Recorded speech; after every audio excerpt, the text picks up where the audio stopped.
The community center smelled like industrial-strength cleaning supplies and something vaguely Mediterranean, probably leftover from yesterday's yoga class that served hummus afterward. I stood in the doorway of what used to be a middle school cafeteria, now transformed into Bella's Culinary Workshop, complete with folding tables covered in checkered tablecloths and a banner that had definitely seen better days. This was a mistake. I clutched my brand new apron, still creased from the package, tags hastily torn off in my car 5 minutes ago, and surveyed the room. 20 or so people milled about, chatting easily like they belonged here, like signing up for a weekend cooking class was the most natural thing in the world. Meanwhile, I felt like I was wearing a neon sign that flashed "Imposter" in bold, blinking letters. The truth was, I'd signed up in a moment of post-breakup desperation. After 6 months of surviving on takeout, frozen dinners, and the occasional sad sandwich, my sister Emma had staged what she called an intervention, but what felt more like emotional blackmail. "You can't live off DoorDash forever, Marcus," she'd said, scrolling through local classes on her phone while I sat on my couch, still in yesterday's clothes, watching cooking shows, ironically. "Look, there's this weekend thing, from novice to gourmet in 4 sessions. It's perfect." "I don't cook," I protested weakly. "Exactly why you need this." And somehow, here I was, clutching an apron like a security blanket, wondering if it was too late to sneak back to my car and pretend this never happened. "Welcome, welcome."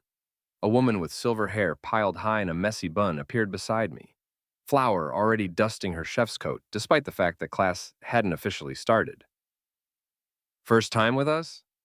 That obvious?" I managed. She laughed, a warm sound that made some of the tension leave my shoulders. "Honey, I've been teaching cooking classes for 15 years. I can spot the deer in headlights look from across the room." "I'm Bella, by the way. The Bella of Bella's Culinary Workshop, in case the banners weren't clear enough." "Marcus," said, shaking her flour-dusted hand. "Well, Marcus, you picked a great day to start your culinary journey.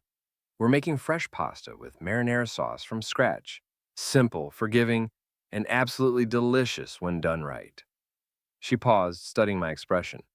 "And still pretty tasty, even when done wrong, which happens more often than you'd think." Before I could ask what she meant by "done wrong," Bella was clapping her hands together, calling the class to attention. "All right, beautiful people, let's get started. As you can see, we've got 22 of you today, which means 11 pairs. I like to mix things up, so I'm going to assign partners. No complaints, cooking is about stepping out of your comfort zone, and that includes working with someone new." My stomach dropped. Of course there would be partners. Of course I couldn't just hide in a corner and fumble through this alone. "Sarah and Janet, table 1. Miguel and David, table 2. Bella's voice faded into background noise as I scanned the room, trying to predict who I'd end up with. The middle-aged woman with the designer apron who looked like she actually knew what she was doing. The college-aged guy who kept checking his phone. The older man who'd brought his own knife set. "Marcus and Owen, table 6. Owen. I looked around for someone raising their hand or moving toward table 6, but the room was a blur of motion as people found their partners and claimed their stations. "Guess that's us." I turned toward the voice and felt my brain short-circuit momentarily. Standing next to table 6 was a man about my age, maybe a few years younger, with dark hair that looked like he'd run his fingers through it one too many times today. He wore jeans and a navy blue t-shirt that had seen better days, and he was holding his apron, like he wasn't quite sure what to do with it either. But it was his smile that got me, slightly crooked and a little sheepish, with just a hint of shared conspiracy in it. "Guess we're partners in crime now," he said, and I felt something warm unfurl in my chest. "Hope you don't mind burnt pasta," I replied, surprising myself with how steady my voice sounded. His laugh was unexpected, not polite or forced, but genuinely amused. "Perfect. I was worried I'd get stuck with someone who actually knew what they were doing. I'm Owen, by the way." "Marcus." I moved toward the table, grateful to have something to do with my hands as I set down my apron. "So, what's your story? How'd you end up in cooking class purgatory?" Owen was already attempting to tie his apron, fumbling with the strings in a way that was oddly endearing. "My roommate got tired of me setting off the smoke alarm every time I tried to make grilled cheese. He said, and I quote, 'Learn to cook or learn to starve.'" He paused in his apron tying efforts. "What about you?" Sister intervention, I admitted, finally managing to get my own apron situated. She said I couldn't live off takeout forever. Ah, family mandated life improvement. I respect that. There was something about the way he said it. No judgment, just understanding that made me relax slightly.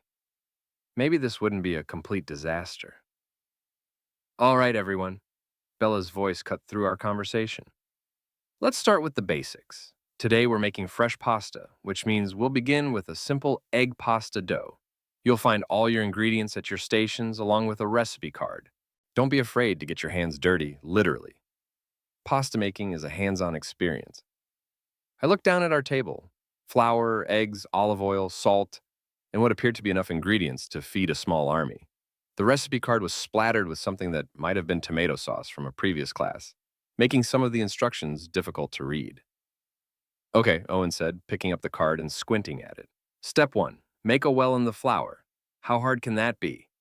Famous last words. Owen grabbed the bag of flour and began pouring it directly onto our work surface. Not into a bowl, as I was pretty sure was the normal procedure, but straight onto the table in what could only be described as an enthusiastic avalanche. Whoa, whoa, I said, reaching for the bag at the same time he did. Our hands collided and flour went everywhere, not just on the table, but on our aprons, the floor, and somehow, inexplicably, in Owen's hair. Well, he said, and looking down at the disaster zone that was our workspace, a small puff of flour rising as he spoke. That's one way to make a well. I couldn't help it. I started laughing. Not the polite chuckle I'd planned, but a real laugh. The kind that started in my chest and bubbled up before I could stop it. I don't think that's what they meant by getting our hands dirty, I managed between laughs. Owen grinned, reaching up to brush flour out of his hair and only succeeding in spreading it around more. You know what? I'm calling this a victory. We definitely made a well. It's just a really, really big well. Around us, other pairs were methodically measuring flour into bowls, cracking eggs with precision, looking like they belonged on a cooking show. Meanwhile, Owen and I stood in our personal flour bomb site, covered in white dust and grinning like idiots. Maybe we should start over, I suggested, looking around for something to clean up the mess. Absolutely not, Owen said firmly. We commit to our choices. Flour Mountain it is. He began pushing the flour into a more manageable pile, creating something that vaguely resembled the well described in the recipe. I found myself watching the way his hands moved, confident despite our obvious inexperience, long fingers carefully shaping the flour into a crater-like formation.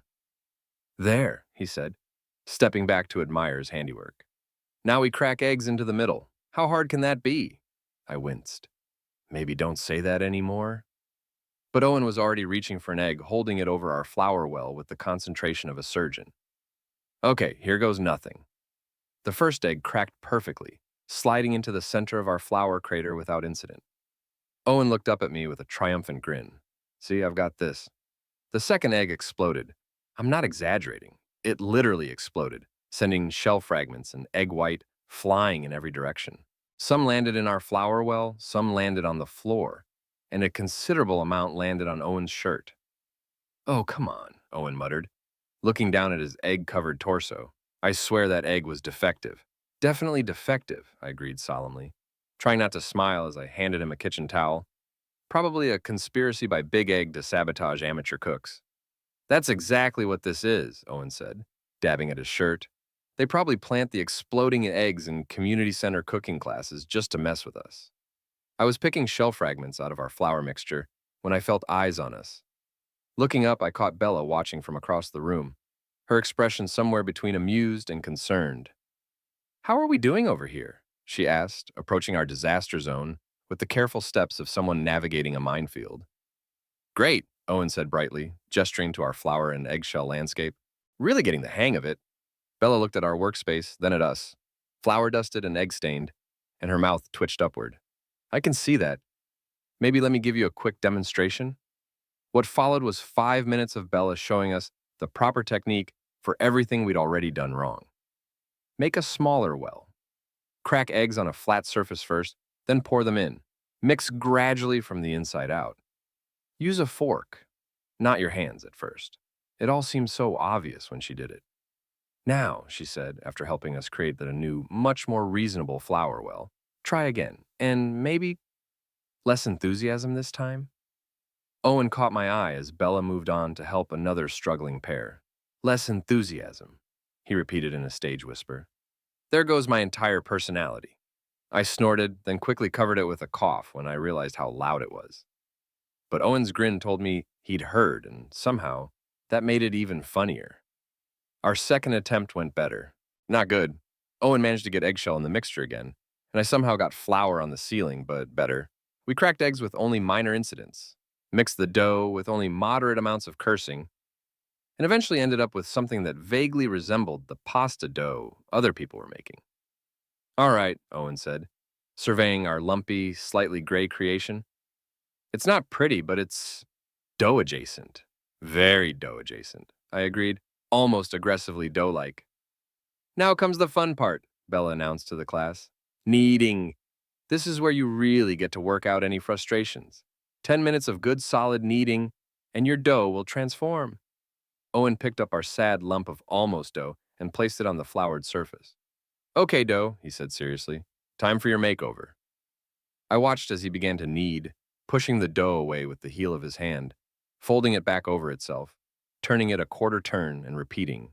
His technique was actually pretty good, despite our earlier disasters. Where'd you learn to do that? I asked. YouTube University, Owen replied without missing a beat. I may not be able to crack an egg without causing a natural disaster, but I can knead like a champion. It's all about the rhythm. He wasn't wrong. There was something almost meditative about the way he worked the dough, a steady rhythm that was oddly mesmerizing. I found myself watching his hands again, the way his fingers pressed into the dough, the slight flex of his forearms as he worked. Want to try? Owen asked, catching me staring. I'll probably ruin it, I said, but I was already moving closer. Impossible. It's already ruined. This is just creative interpretation. Owen stepped aside, but not very far aside. The workspace was small, and when I took his place at the counter, he was close enough that I could smell his cologne, something clean and woody that somehow managed to cut through the flour dust and egg disaster. I tried to mimic his technique, but my rhythm was off, my movements too hesitant. Here, Owen said, and suddenly his hands were covering mine, guiding my movements. It's all about confidence. The dough can sense fear. His hands were warm and slightly rough, with a small scar across his left knuckle that I wanted to ask about but didn't. He guided my hands through the motion, push, fold, turn, repeat, and for a moment, the chaos of the kitchen faded away.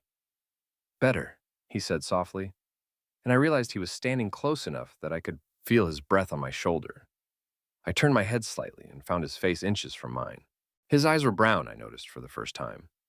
Not plain brown, but the kind of warm brown that reminded me of coffee or chocolate or other things that were supposed to be comforting.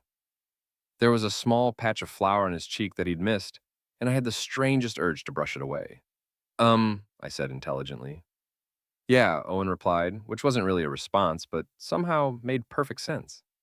We were standing there, hands still tangled together in pasta dough, faces close enough that I could count in his eyelashes, when disaster struck again. Fire! Someone shouted from across the kitchen. We sprang apart as if we'd been electrocuted, both of us spinning toward the commotion. Across the room, one of the other pairs had managed to set their dish towel ablaze, and Bella was calmly extinguishing it with a fire extinguisher, while the rest of the class watched in various states of alarm and fascination. Well, Owen said, his voice slightly higher than normal, at least we're not the only ones having problems. Yeah, I replied, my heart still racing from the fire. Definitely from the fire.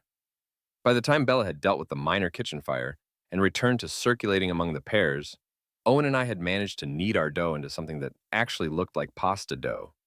It was still a little lumpy and definitely grayer than it should have been, but it was recognizable. Excellent progress, Bella said when she stopped by our table. Now you'll want to let that rest for about 20 minutes while we work on the sauce. Sauce, right. I'd completely forgotten there was supposed to be sauce. Our sauce-making adventure began with what should have been a simple task, dicing onions. The recipe called for 1 medium onion finely diced, which sounded straightforward enough. It was not. Owen went first, approaching the onion with the same confidence he'd shown with the exploding eggs. He made it exactly 3 cuts before tears started streaming down his face. "Oh, God," he gasped, continuing to chop despite the fact that he could barely see. "Why didn't anyone warn me about chemical warfare?" "I think," I said, watching him hack away at the onion with increasingly erratic cuts. "That's why they invented goggles." "Do we have goggles?" "No." "Then we suffer for our art." By the time Owen finished with the onion, we had pieces that ranged from nearly microscopic to roughly thumb-sized, and Owen looked like he'd been through some kind of emotional breakdown. "Your turn," he said, handing me the knife and wiping his streaming eyes with his sleeve. I took one look at the onion carnage and made an executive decision. "I think we have enough onion pieces." "Definitely enough," Owen agreed quickly. The garlic went slightly better, mainly because there was less of it. Owen managed to mince 3 cloves without causing any major incidents, though he did somehow get garlic stuck under his fingernails, which led to him trying to dig it out with the tip of the knife while I stood by making increasingly alarmed sounds. "Safety first," I finally said, taking the knife away from him. "Safety is for people who don't have garlic emergencies," Owen replied, but he let me take the knife anyway. Getting the oil hot enough for sautéing proved to be another adventure entirely. The recipe called for heating oil over medium heat until it shimmers, which was apparently cooking code for something you'll recognize when you see it but can't really explain. Owen stood guard over the pan, staring intently at the oil like it held the secrets of the universe. "Is it shimmering yet?" I asked. "I don't know. What does shimmering look like? Shiny? Wavy? Like heat waves?" "It's definitely shiny. It was shiny to begin with. Maybe wavy?" We both stared at the oil. It sat there doing its best impression of regular oil in a pan. "I think it might be shimmering," Owen said uncertainly. "Yeah, that could be shimmer. Definitely possible shimmer." "Screw it," I said, grabbing the onion pieces. "We're going for it." The moment the onions hit the oil, 2 things happened. First, a violent sizzling sound that made us both jump back as if we'd awakened some sleeping kitchen monster, and second, the unmistakable smell of something burning. "Too hot!" Owen yelped, grabbing a wooden spoon and frantically stirring the onions, which were already turning an alarming shade of brown. "Turn it down," I said, reaching for the burner control at the same time Owen did. Our hands collided again. This was becoming a theme, and somehow we managed to turn the heat up instead of down. The sizzling became more aggressive, and the smell of burning onions filled our small corner of the kitchen. "Other way," Owen shouted over the noise, and together we frantically spun the dial in the opposite direction. The sizzling calmed to a more reasonable level, but the damage was done. Our onions were a deep golden brown on the edges and crispy in a way that definitely wasn't intentional. "Caramelized," Owen said hopefully. "That's a thing, right? Caramelized onions?" "Absolutely," I agreed, even though these looked more like carbonized onions. We added the garlic, which immediately started sputtering and popping in the hot oil like tiny flavor fireworks. This time, we were ready for the drama and managed to stir quickly enough to prevent total disaster. "Okay," Owen said, consulting the increasingly sauce-stained recipe card. "Now we add the tomatoes, and then it says to let it simmer for 20 minutes. The canned tomatoes went in with a satisfying glop, and suddenly our pan looked like it contained something that might actually be sauce. It was a little chunky from our enthusiastic onion cutting, and definitely more brown than red from our caramelized mishap, but it was recognizably tomato-based. "We did it," I said, slightly amazed. "We made sauce," Owen agreed, sounding equally surprised. We stood there for a moment, admiring our creation as it bubbled away on the stove.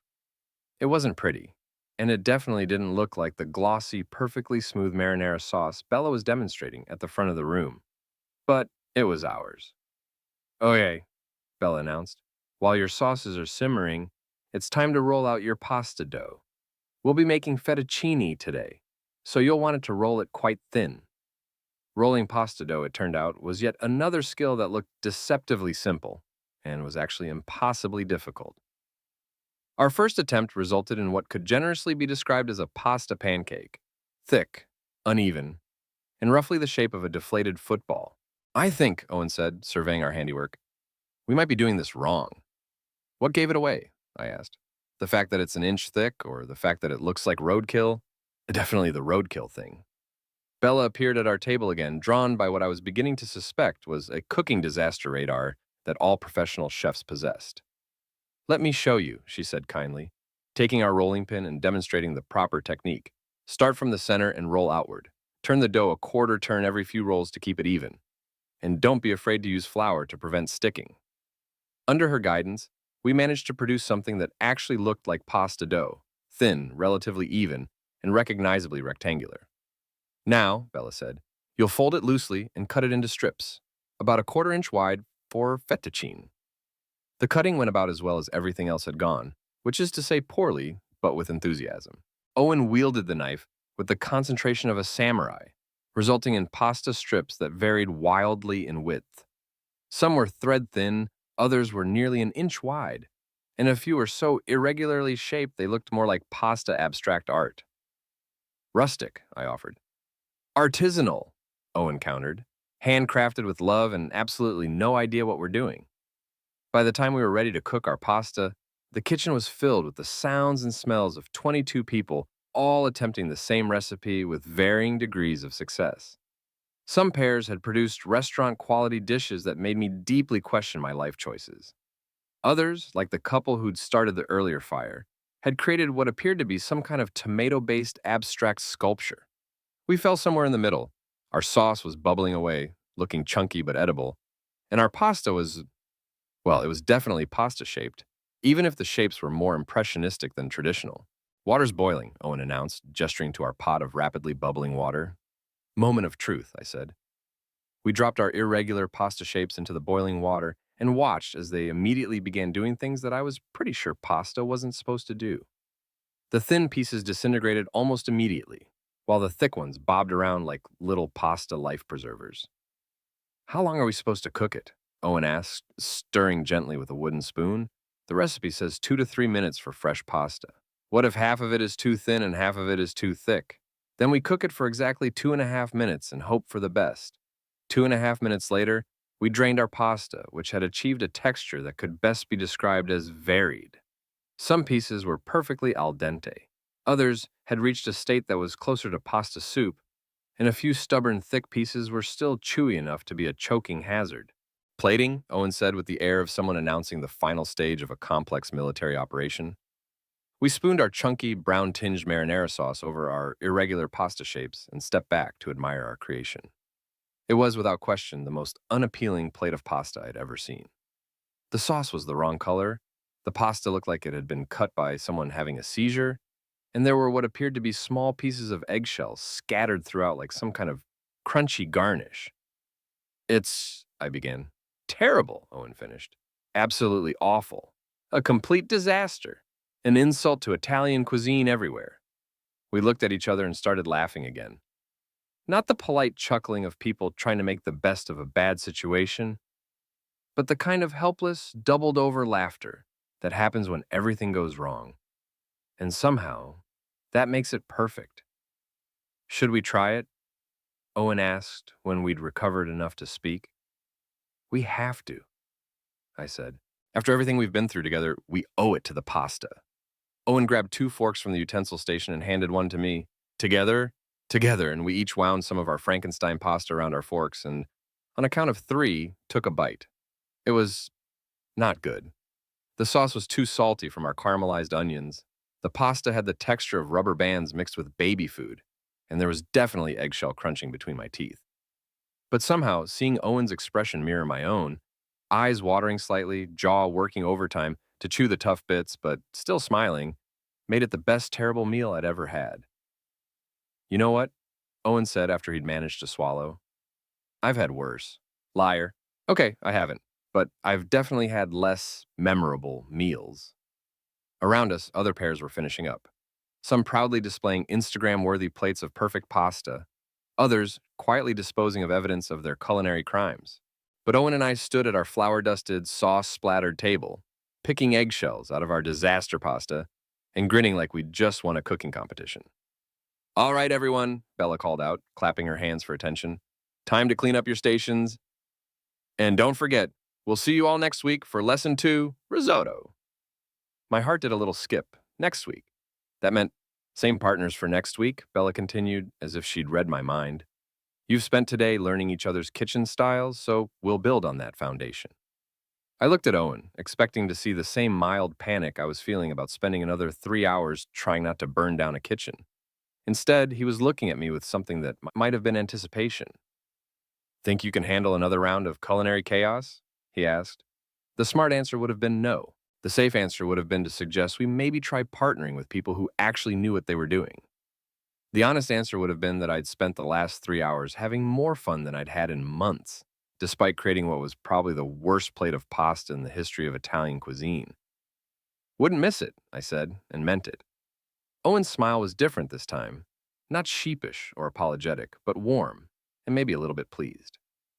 Good, he said, because I have a feeling we're going to need all the practice we can get. We spent the next 20 minutes cleaning our station, which looked like a flour bomb had gone off in a marinara sauce factory. Owen proved to be surprisingly thorough when it came to scrubbing burnt sauce off pans, while I discovered a talent for finding flour in places flour had no business being. I swear, I said, wiping down the underside of our table. There's flour on the ceiling. How did we get flour on the ceiling? Natural talent, Owen suggested, wringing out a dish towel that was more brown than white. We're overachievers. As the kitchen slowly returned to its pre-disaster state, I found myself not wanting to leave. Not because I'd suddenly developed a passion for cooking. Our pasta had made it very clear that my culinary skills were still firmly in the danger to myself and others category, but because leaving meant saying goodbye to Owen, and I wasn't ready for that yet. So, I said as we finished putting the last of the clean dishes away, what's your plan for the rest of the weekend? More cooking adventures? Owen laughed. After today, I'm thinking I'll stick to cereal for a while. Give my kitchen a chance to recover. He paused, seeming to consider something. What about you? Probably order pizza and pretend this never happened, I said, then immediately regretted it. That made it sound like I hadn't enjoyed myself, which was the opposite of the truth. But Owen's expression didn't change. If anything, his smile got a little wider. Pizza's a good choice. Can't really go wrong with pizza. We walked toward the exit together, neither of us seeming particularly eager to rush the process. The community center was quiet now, most of the other cooking class participants having already left with their containers of leftover pasta and promises to practice before next week.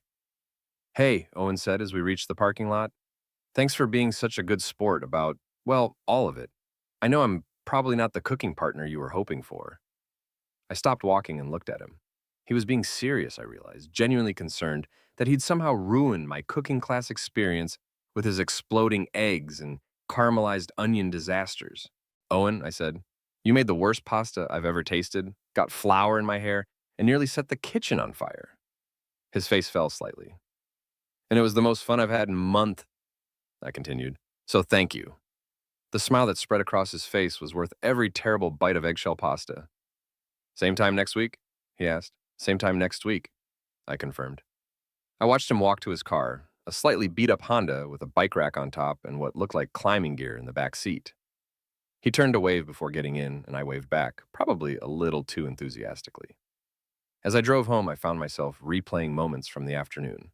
Owen's laugh when the egg exploded, the way his hands had covered mine when he was teaching me to knead dough, the flour in his hair, his expression when he tasted our disaster pasta.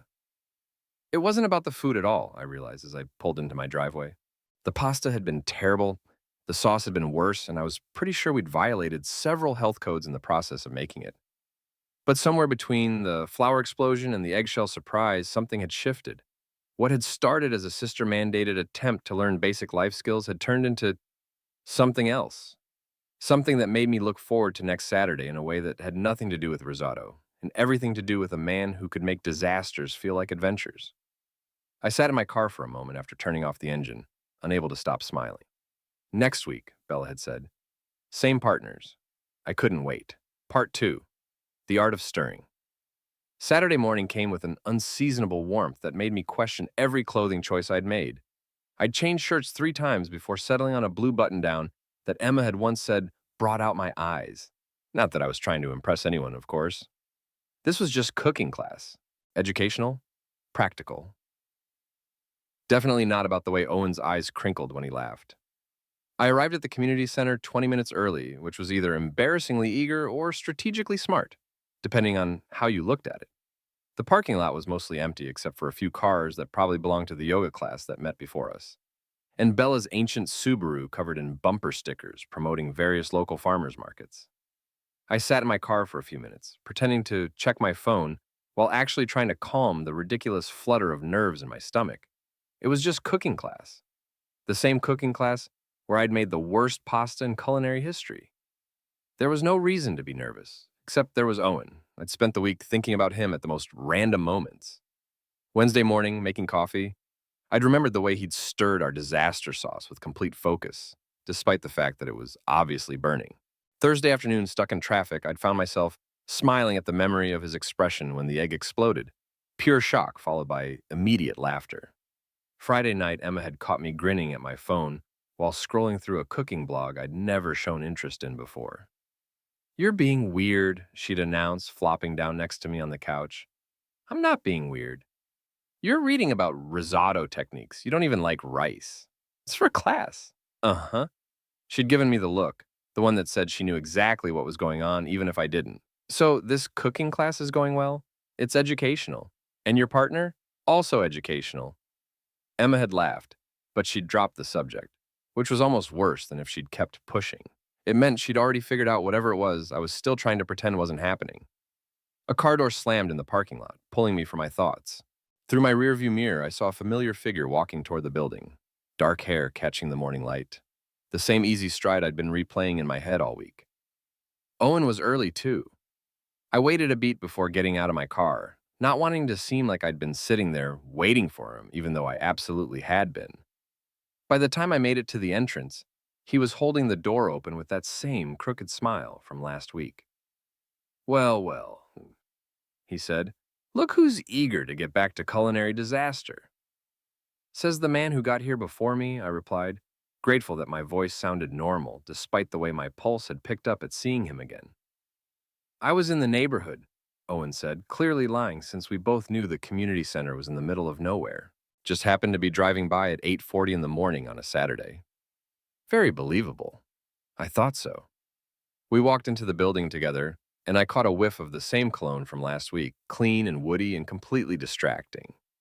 The cafeteria turned kitchen looked exactly the same as before, complete with checkered tablecloths and the slightly faded banner, but somehow it felt different, more familiar, less intimidating. Or maybe that was just because Owen was beside me, already heading toward table 6 like it had always been ours. "Ready for round 2? He asked, pulling on the same apron from last week. I noticed it was cleaner than mine. Someone had actually washed theirs between classes. "As ready as someone can be for inevitable disaster," I said, trying to shake off the strange sense of anticipation that had been building all week. Other people were starting to filter in, the same mix of eager beginners and overconfident amateurs from last week. I spotted the couple who'd started the fire, now wearing matching aprons that said hot stuff, and the woman with the designer equipment who'd managed to make picture-perfect pasta while Owen and I were creating abstract art. "Today we're making risotto," Bella announced once everyone had settled at their stations. "It's a dish that requires patience, attention, and constant stirring. Think of it as meditation with rice." Owen leaned closer to me, close enough that I could feel the warmth radiating from his arm. Meditation with rice sounds like something my yoga instructor would make up after too much herbal tea. I bit back a laugh, trying to focus on Bella's demonstration. But Owen's proximity was doing things to my concentration that had nothing to do with cooking and everything to do with the way his sleeve was barely touching mine. "The key to perfect risotto," Bella continued, "is adding the warm stock one ladle at a time and stirring constantly until each addition is absorbed. It should take about 18 to 20 minutes total, and you'll know it's done when the rice is creamy but still has a slight bite." She made it look effortless, of course. Ladle of stock, stir, wait, repeat. The rice in her pan gleamed like tiny pearls, and even from across the room, I could smell the rich, savory aroma. 18 to 20 minutes of constant stirring, Owen murmured. "That's either going to be very zen or very annoying." With our track record, probably very annoying. But I was wrong. Our setup went smoother this time. Owen handled chopping the onion with only minimal tears and significantly more even pieces, while I measured out the rice and grated what felt like half a wheel of Parmesan cheese. We'd fallen into a rhythm without discussing it. Owen taking the knife work, me handling the measuring and prep. It felt natural in a way that surprised me. "Stock's warming," Owen announced, stirring the pot of chicken broth Bella had provided. "Oil's heating, onions are—" He paused to examine his handiwork. "Well, they're onion-shaped, which is an improvement over last week." "Definite progress," I agreed, watching him add the onions to our pan. This time we'd learned from experience. Medium-low heat, patience, actual attention to what was happening instead of getting distracted by each other. Well, mostly not getting distracted by each other. The onions sizzled gently, filling our corner of the kitchen with a sweet, savory smell that actually resembled cooking rather than burning. Owen stirred them with a wooden spoon, his movements confident but careful. "I may have watched a few YouTube videos this week," he admitted without looking at me. "Research?" "Extensive research. Did you know there are at least 47 different ways to mess up risotto? And you memorized all of them?" "For reference purposes." I found myself grinning. Of course, Owen had spent his week watching cooking videos. Of course, he'd approached this with the same enthusiasm he'd brought to our disasters last week, but tempered now with actual preparation. "What about you?" he asked, adding the rice to the softened onions. "Any culinary education this week?" "I may have read some things. Things? Cooking blogs, a few articles. There might have been a cookbook involved." Owen's smile was wide enough to crinkle the corners of his eyes. "Look at us, being responsible students. Terrifying, really." The rice toasted in the pan, taking on a slightly golden color and a nutty aroma that mixed perfectly with the onions. When Owen added the first ladle of warm stock, it hissed and bubbled in a way that looked exactly like what Bella had demonstrated. "Holy shit," Owen said quietly. "I think we're actually doing it right. Don't jinx it." But for once, we weren't jinxing anything. The rice absorbed the stock slowly and evenly. Owen stirred with steady, even movements. And when it was time for the next ladle, I was ready with it. We'd found our rhythm. "This is oddly soothing," I said after we'd been stirring and ladling for about 10 minutes. "Like meditative, almost. See, herbal tea yoga instructor was onto something." The kitchen around us had settled into a gentle hum of conversation and sizzling pans. Unlike last week's chaos of exploding eggs and kitchen fires, today felt calmer, more controlled. People were actually cooking instead of just driving their ingredients. "Can I try?" I asked as Owen added another ladle of stock. "The stirring? Sure, but fair warning, it's more addictive than it looks." He handed me the wooden spoon, and our fingers brushed during the transfer. It was such a small contact, barely a second of skin touching skin, but I felt it all the way up my arm. Owen didn't step away when I took over the stirring. Instead, he stayed close, watching over my shoulder as I moved the spoon through the rice. "Good," he said, and his voice was quieter than it had been a moment before. "Nice, even strokes. You don't want to be too aggressive. Risotto likes to be coaxed, not bullied." "Coaxed," I repeated, hyper-aware of his proximity. He was close enough that I could feel the warmth of his body along my back, close enough that when he reached around me to add the next ladle of stock, his arm brushed against mine. "Exactly," Owen said, and I felt rather than saw him smile. "You're a natural." The rice continued to absorb each addition of stock, slowly transforming from hard grains into something creamy and rich. Owen and I traded off stirring duties, our movements synchronized in a way that felt like dancing. When he stepped forward with a ladle of stock, I stepped back to give him room. When I moved to stir, he shifted seamlessly to the side. 15 minutes in, Owen announced, checking his phone. "Still looking good. Still not on fire," I agreed. "Setting the bar high, I see." But he was right. Did look good. Better than good. Our risotto was developing the creamy consistency Bella had demonstrated, and the smell was making my mouth water in a way that our disaster pasta definitely hadn't. "I think," I said carefully, "we might actually be cooking." "Don't say that too loud. The kitchen gods might hear you and send another exploding egg." As if summoned by his words, there was a crash from across the room. We both turned to see the hot stuff couple standing over what appeared to be the remains of their risotto pan, Rice scattered across the floor and splattered up the side of their table. Spoke too soon, Owen muttered, but he was grinning. At least it wasn't us this time. Progress. The final few minutes of cooking required what Bella called finessing, adjusting the consistency with small additions of stock, stirring in butter and Parmesan cheese, seasoning with salt and pepper. Owen handled the cheese while I managed the final stirring, both of us leaning over the pan like we were performing surgery. Moment of truth, Owen said as I gave the risotto one final stir. We both looked down at our creation. It was beautiful, creamy and glossy, with each grain of rice distinct but bound together in a way that looked exactly like the pictures from the cooking blogs I'd definitely not been obsessing over all week. Holy shit, I breathed. We did it. We actually did it. We made food that looks like food. We stood there for a moment, just staring at our perfect risotto like it might disappear if we looked away. Around us, other pairs were finishing up with varying degrees of success. But for once, we weren't the disaster table. We were the success story. Taste test? Owen asked, grabbing 2 spoons from the utensil station. We each took a careful spoonful, and I held my breath as I tasted it. The rice was perfectly creamy with just the slightest bite, the flavor rich and complex from the stock and cheese. It was, without exaggeration, the best thing I'd ever made. Oh my God, Owen said, his eyes widening. That's actually good. That's really good.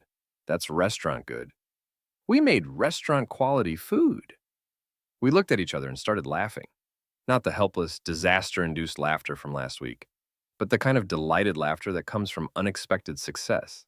Owen's whole face lit up when he laughed, and I found myself memorizing the way his eyes crinkled, the way his shoulders shook, the way he looked at me like we'd just won the lottery instead of successfully cooking rice. Excellent work, you two, Bella said, appearing at our table with the timing of someone who'd been watching our breakthrough. This looks professional. It tastes professional, too, Owen said, offering her a spoon to try. Bella tasted it thoughtfully, nodding as she chewed. Perfect texture, well-seasoned, beautiful presentation. You should be proud. After she moved on to the next table, Owen and I stood there, basking in our success. It was ridiculous how good it felt to receive praise for something as basic as cooking rice, but I couldn't stop smiling. So, Owen said, leaning against the counter in a way that was probably supposed to look casual, but mostly just looked adorable. What do you think went different this week? Practice, I suggested. Research? The fact that we didn't try to reinvent basic cooking techniques? Or, Owen said, moving slightly closer, maybe we just work well together.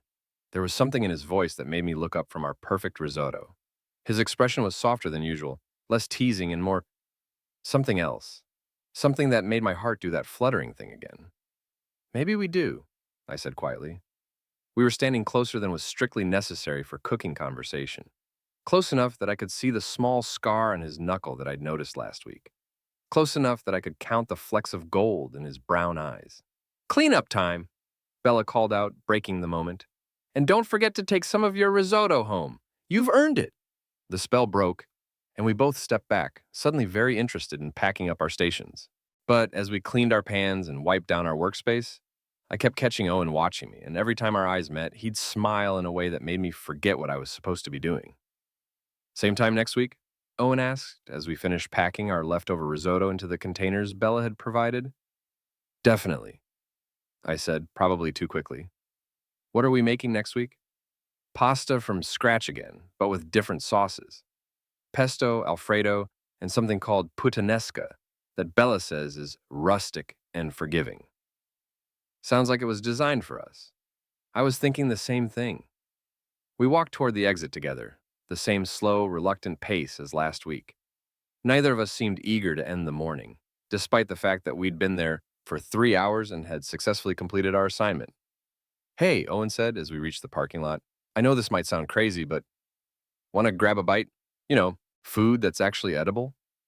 My heart did a little skip. Are you suggesting our risotto wasn't edible? Our risotto was perfection. I'm talking about extending this culinary adventure. There's a place downtown that does incredible brunch, and I was thinking. He trailed off, suddenly looking uncertain. Unless you have plans, obviously. It's just after last week's disaster pasta and today's success story, I thought maybe. Yes, I said, cutting off his rambling before he could talk himself out of it. Yes? Yes, I'd like to grab food with you. Edible food sounds perfect. Owen's smile was bright enough to power the community center. Great, I know just the place. The restaurant Owen chose was a small bistro tucked between a bookstore and a vintage clothing shop, with outdoor seating under string lights and the kind of menu that made everything sound like a work of art. We managed to get a table on the patio, shaded by a large umbrella and surrounded by potted herbs that made the whole space smell like a garden. This is nice, I said, settling into my chair and trying not to stare at the way the dappled sunlight played across Owen's face. I come here sometimes when I need to think, Owen said, then immediately looked like he regretted sharing that detail. I mean, not that I'm a regular or anything weird like that. What do you think about? I asked, genuinely curious. Owen considered this, absently turning his water glass in circles on the table. Work stuff, mostly. I'm a graphic designer, so sometimes when I'm stuck on a project, I'll come here and sketch ideas on napkins. He gestured to the small notepad that was apparently permanently attached to his hip. The ambient noise helps, and the food is good enough that I don't feel guilty taking up a table for 2 hours. Graphic design, I repeated. That's cool. What kind of stuff do you design? Mostly marketing materials for small businesses. Logos, websites, brochures. Nothing glamorous, but it pays the bills and I get to be creative. He paused. What about you? What do you do when you're not attempting to burn down community centers? I work in insurance, I said, waiting for his eyes to glaze over the way most people's did when I mentioned my job. Instead, Owen leaned forward slightly. What kind of insurance? Property and casualty, mostly commercial stuff. Businesses, apartment buildings, that sort of thing. I know it sounds boring. It doesn't sound boring, Owen said, and he actually seemed to mean it. It sounds important, like someone has to make sure people are protected when things go wrong. It was such a simple observation, but something about the way he said it, like my job mattered, like it wasn't just paperwork and phone calls, made something warm unfurl in my chest. Our server appeared before I could figure out how to respond. A cheerful woman with pink hair who complimented Owen on his shirt and took our order with the kind of enthusiasm that made me suspect she was fueled entirely by caffeine and good vibes. So, Owen said after she'd left, insurance and cooking classes? What else should I know about Marcus? That's actually a surprisingly difficult question, I admitted. I feel like I've been on autopilot for the past few months. Work, Netflix, sleep, repeat. The cooking class was supposed to be my sister's intervention to get me doing something different. And how's that working out? I looked at him sitting across from me, sunlight in his hair and that crooked smile playing at the corners of his mouth, and felt something click into place. Better than expected, I said. Our food arrived in portions that were both beautiful and intimidating. Owen had ordered something called deconstructed eggs Benedict with house-cured salmon, while Eidman for the safer-sounding seasonal vegetable frittata. Both dishes looked like they belonged in a cooking magazine, which was slightly intimidating after our morning of successfully not burning rice. Okay, Owen said, cutting into his eggs Benedict. Confession time. I may have looked up the menu before suggesting this place. Planning ahead again? I wanted to make sure they had food that wouldn't make our risotto look bad by comparison. The first bite of my frittata was a revelation, light and fluffy with perfectly cooked vegetables and just enough cheese to be indulgent without being overwhelming. It was the kind of food that made you understand why people became obsessed with cooking. This is incredible, I said around a mouthful of eggs and asparagus. Right? I've been trying to figure out their secret for months. Owen paused mid-bite. Not that I've been stalking them or anything, I just appreciate good food, even though you can't cook it, especially because I can't cook it. It's like being tone deaf, but loving music. We ate in comfortable silence for a few minutes, the kind of quiet that felt natural rather than awkward. Around us, the restaurant hummed with weekend brunch conversation, families with small children, couples on dates, groups of friends catching up over mimosas. We fit right in, I realized. Two people sharing a meal, talking and laughing and enjoying each other's company. It felt normal, easy, like something we'd been doing for years instead of something we'd stumbled into by accident. Can I ask you something? Owen said, setting down his fork and looking at me with that direct gaze that always made my heart skip. Sure. What made you actually sign up for the cooking class? I mean, I know you said it was your sister's intervention, but you could have just told her you signed up and then not gone. It was a good question and one I wasn't sure I had a complete answer to. I thought about it while I chewed, trying to figure out how to explain the restlessness I'd been feeling, the sense that my life had gotten stuck somewhere along the way. I think, I said slowly, I was tired of feeling like I was just existing, like I was going through the motions but not actually living. I paused, realizing how dramatic that sounded. Sorry, that's probably too deep for brunch conversation. No, Owen said quickly. I get it. I really do. Something in his voice made me look up. His expression was thoughtful, almost sad. I signed up for the same reason, actually, he continued. Not the sister intervention part, but the existing thing. My ex used to do all the cooking, and after we broke up, I realized I'd never learned how to take care of myself properly. Not just the cooking, but, I don't know, being an adult, I guess. It was the first time either of us had mentioned past relationships, and I felt a little thrill at the confirmation that Owen was gay, followed immediately by a pang of something that might have been jealousy at the mention of an ex. How long ago? I asked, trying to keep my voice casual. About 8 months. We were together for 3 years, so it was an adjustment. Owen picked up his water glass, rolling it between his palms. What about you? Anyone I should know about? Ex-boyfriend as of 4 months ago, I said, matching his casual tone. 2 years together, and apparently I'm emotionally unavailable and obsessed with work. I made air quotes, feeling only the faintest sting of the accusation that had once kept me up at night. Ouch. Yeah, well, he wasn't wrong exactly. I just didn't realize how unavailable I'd become until after he was gone. Owen nodded like he understood exactly what I meant. It's funny how you can lose yourself in a relationship and not even notice until it's over. Exactly. I took another bite of my frittata, considering how comfortable it felt to talk about this with Owen. Usually, discussing my failed relationship made me want to change the subject immediately, but something about Owen's openness made it feel safe. Is that why you wanted to learn to cook? To prove you could take care of yourself? Partly, Owen said, but also because I was tired of feeling helpless every time I opened my kitchen cabinets. Like, I'm a grown man. I should be able to feed myself something other than cereal and takeout. And how's that working out for you? Owen laughed. Well, I haven't starved yet, and we made edible risotto this morning, so I'm calling it progress. Definitely progress. We finished our meal as the afternoon stretched around us, conversation flowing from cooking disasters to work stories to the random observations that come with getting to know someone new.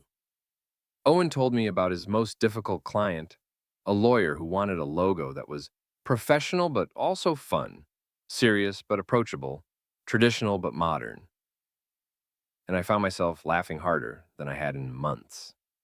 When our server brought the check, Owen reached for it immediately. I invited you, he said when I protested.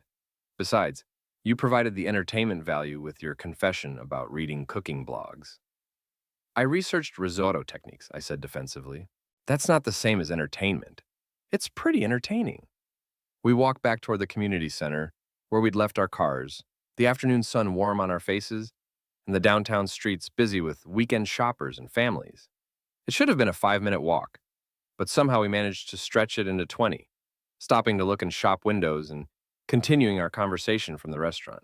That's where I buy my coffee, Owen said, pointing to a small cafe with mismatched chairs and local art covering the walls. Best espresso in town, and they don't judge you if you camp out there for hours working on projects. I'll have to try it sometime. You should. I'm usually there Tuesday and Thursday mornings if I don't have client meetings. It wasn't quite an invitation, but it wasn't not an invitation either, and I filed the information away for future reference. We'd almost reached the parking lot when Owen stopped walking and turned to face me. I have another confession, he said, and there was something different in his voice. More serious, less teasing. Yeah? I was really hoping you'd show up today, like embarrassingly hoping. I may have gotten to the parking lot 30 minutes early just in case you were the type of person who arrived early too. My heart did that fluttering thing again, stronger this time. 30 minutes? Okay, 45. I sat in my car listening to a podcast about French cooking techniques and trying to pretend I wasn't watching every car that pulled in. I stared at him, processing this confession. Owen had been as eager to see me as I'd been to see him. Owen had spent his week researching cooking videos and arriving embarrassingly early to class, just like I had. I got here 20 minutes early, I admitted, and I may have changed shirts 3 times this morning. Owen's smile was soft and warm, and did things to my chest that I wasn't quite ready to name. Good to know I'm not the only one who's lost his mind. Completely lost, I agreed. We stood there in the middle of the sidewalk, grinning at each other like idiots, while people walked around us with the patient annoyance of locals dealing with tourists. Neither of us seemed inclined to move toward our cars, despite the fact that we'd been together for nearly 6 hours and had officially exhausted all cooking-related conversation topics. So, Owen said eventually, same time next week? Wouldn't miss it. Good. He paused, seeming to consider something. And maybe, if you're ever in the neighborhood on Tuesday or Thursday mornings, I might need better coffee than what I make at home, I said, matching his careful tone. The cafe I mentioned is really good. I'll keep that in mind. We finally made it to our cars, parked coincidentally or not so coincidentally near each other. Owen unlocked his Honda and tossed his leftover risotto into the passenger seat, then turned back to me. Thanks for today, he said. The class, brunch, all of it. I had a really good time. Me too. There was a moment where neither of us seemed to know what came next. A handshake felt too formal, a hug felt too presumptuous, and anything else felt like more than I was ready to process. Owen solved the dilemma by stepping closer and giving me a quick, warm hug that lasted exactly the right amount of time, long enough to feel meaningful, short enough to avoid awkwardness. See you next week, Marcus, he said, stepping back with that crooked smile. See you next week, Owen. I watched him drive away, then sat in my own car for a few minutes, trying to process the day. 6 hours ago, I'd been nervous about seeing him again. Now I was already counting down the days until next Saturday. The drive home passed in a blur of replayed conversations and remembered smiles. I found myself taking the long way, not ready to let the day end just yet. That night, I lay in bed staring at the ceiling, my mind racing despite my body's exhaustion. I kept thinking about the way Owen had looked when he laughed at something I'd said, the way his hands had moved when he was stirring the risotto, the way he'd hugged me goodbye in the parking lot. But mostly, I thought about the moment when we'd both reached for the wooden spoon, and his fingers had lingered against mine for just a beat longer than necessary. The way he'd looked at me afterward, like he was seeing something new. I wasn't thinking about cooking at all. I was thinking about the way Owen's laughter had sounded when flour had somehow ended up dusted across his shirt during cleanup, light and genuine and completely infectious. I was thinking about the way he'd said my name when we were saying goodbye, like it meant something more than just identification. I was thinking about Tuesday morning coffee and the way he'd smiled when he mentioned it, casual but hopeful. I was thinking about next Saturday and the Saturday after that, and wondering how many cooking disasters it would take before I worked up the courage to suggest we try cooking somewhere other than the community center, somewhere like his place, or mine, somewhere we could take our time, make mistakes without an audience, laugh without worrying about disturbing other people's risotto meditation, somewhere we could see what happened when it was just us, a recipe, and all the time in the world to figure out what we were really doing together. Because it wasn't about the cooking. It had never been about the cooking. It was about the way Owen made everything, even spectacular failure, feel like an adventure worth having. It was about the way he looked at me like I was someone worth getting to know, worth spending Saturday mornings with, worth researching risotto techniques for. It was about the way I couldn't stop smiling every time I thought about him, and the way next Saturday suddenly felt both too far away and not nearly enough time to figure out what I wanted to say. I fell asleep thinking about the sound of his laughter, and for the first time in months, I woke up looking forward to the week ahead.